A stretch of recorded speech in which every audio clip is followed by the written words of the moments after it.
Chair Review Board meeting for July 22nd to order. If we get a roll call, please. Representatives, please state your name for the record when I call the taxing district you represent. City of DeKalb, Bill Nicholas. DeKalb School District, Cindy Carpenter. DeKalb County, Brian Gregory. DeKalb Park District, John Shea. DeKalb Township, Kishwaukee College, Public Member, Kishwaukee Water Reclamation District, DeKalb Public Library, DeKalb Township Road and Bridge District, DeKalb County Forest Preserve. 4 present. Do you have a quorum? Okay. So moving on then, approval of the agenda. Look for a motion to approve today's agenda. Make a motion to approve today's agenda. I'll second. A motion and a second. Any discussion? All those in favor say aye. Aye. Any opposed? All right, moving on to approval of the minutes from our last meeting, April 22nd, 2022. Motion. A motion Second. and a second. Any discussion, corrections? All right, all those in favor say aye. Aye. Any opposed? Motion carries.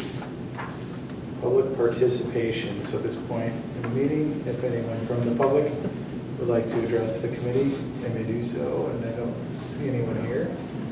So we'll close that portion. Bring some cops in. And moves us along to presentation of the second quarter TIF financials. Just before Carrie jumps in here, I just want to say thank you to all of you for making it possible to have a forum. I appreciate that. And I'm going to show a little Carrie Dibnett. I think you're all familiar with Carrie. She's going to be carrying the ball on this area. Carrie? Yeah, thanks, Bill. So even though the agenda is pretty long, I'll try and get through it pretty quick. If you can see from the very first financial schedule, the TIF 1 and TIF 3 Central Business District Project Tracker, we've had a lot of activity. If you've been in the downtown area at all, obviously you see Lincoln Highway under construction. The big remaining projects that are underway, the Agora Tower, and actually we just received, after the agenda was posted, another request. That one's getting a lot closer to completion. I think our building department said within 3 months, we expect final occupancy on that. So that one's getting close to being done. The 200 South 4th Street City Hall Suites, I drive by there on my way home every day, and I've noticed recently there's been more. Pouring footings. Yeah, so. Surprise. And I believe those two projects is the same developer, John Pappas, so I suspect now that one is concluding, he's going to be likely escalating or accelerating the process on the other one. There's a couple AIPs that are still outstanding. The Hickeys and the 151 North 4th Street. That I don't believe the 151 North 4th Street actually is going to occur. I believe that building was sold or it's under up for sale. The developer, this Maury, dug into the project, was developing big swing, so sold it. And then lastly, the Route 38 downtown. So you've all seen that underway, and they're working on now the north side of the street, and the south side. Is Better basically than halfway, and we'll hit the Corn Fest deadline for most everything. The milling may have to be coordinated with the state, which is doing it out of Cortland on the east and west. We're all we have one problem, a supply chain problem, which is grades for the storm channels, and there's about 3 per block, so there's barricades sit there until we go. They're another 6 weeks out.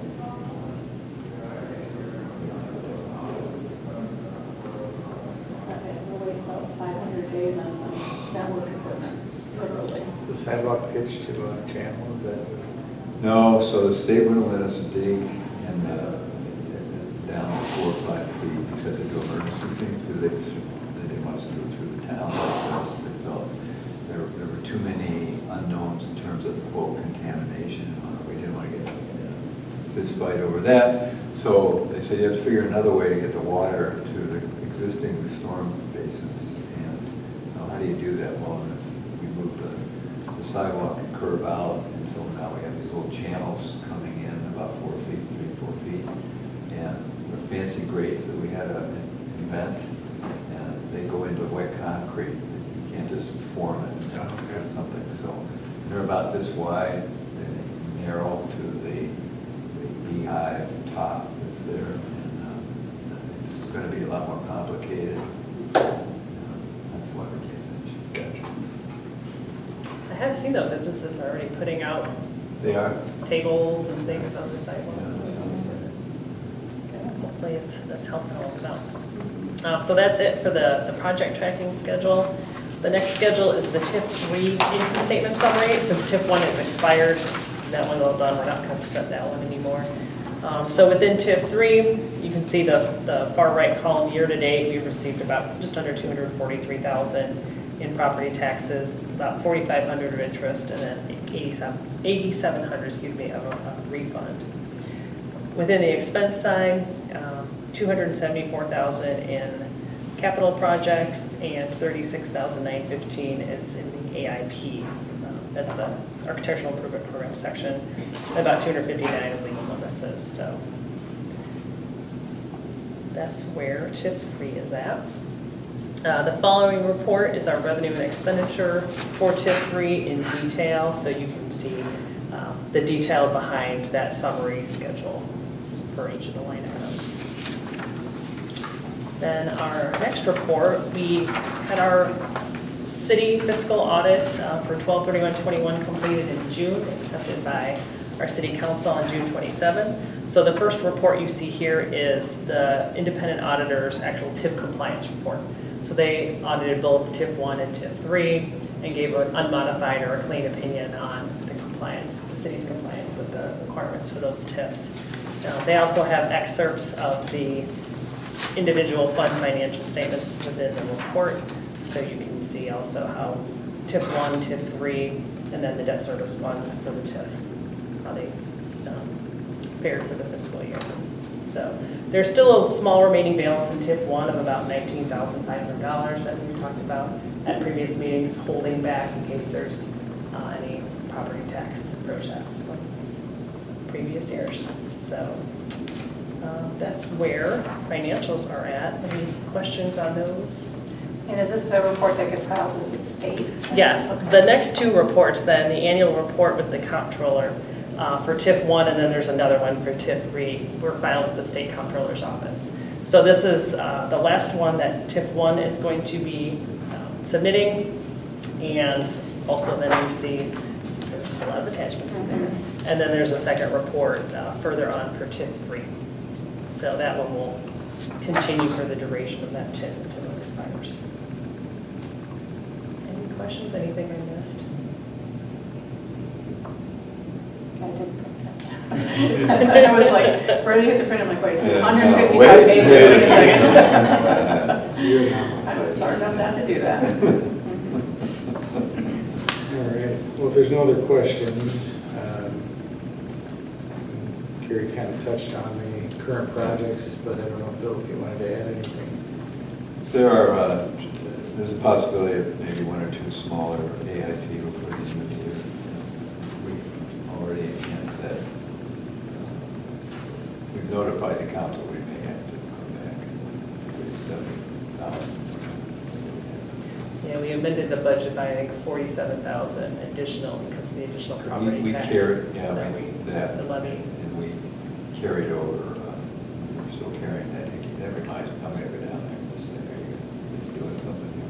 It's a baby. I think they were gonna do a great thing. Just sidebar here. When the council in 2018 created that TIF map, went through consultant process and all the rest of that, and then we hit the wall because we all were, I was kish then, and I remember about that first meeting, everybody's getting kind of growly, oh, I thought I was gonna have cookies and coffee. And you know, it all took off, but when we finally went ahead and adopted that on second reading, which was on my watch later in 2019, we didn't change the map or anything, nobody wanted to go back to the consultant process, so What we didn't see then so much, but we see now is that TIF 3 went to 7th Street. Theoretically, we've always said it goes to 10th Street, it just gets a little narrower, but it carved out the nearing electrical works and a lot of other things.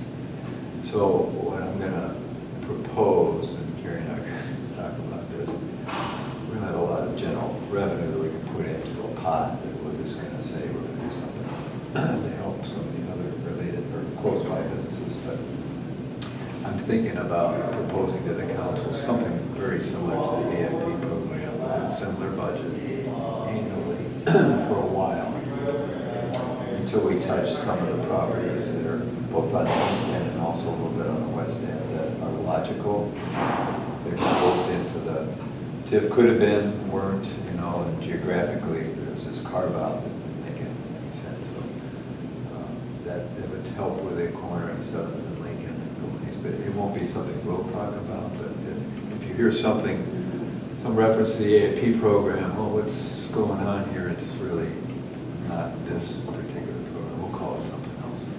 So you're just going to use some of your general funds to Yes. replicate that, but Make it outside of it. Correct.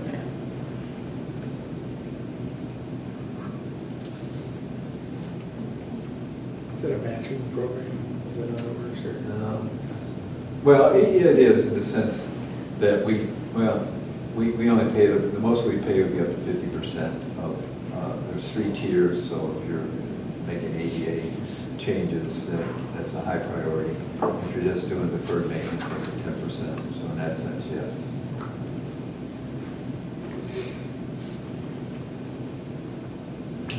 Anything else? All right. Well, next meeting is October 28th, same place, same time, I assume 1 o'clock. All right.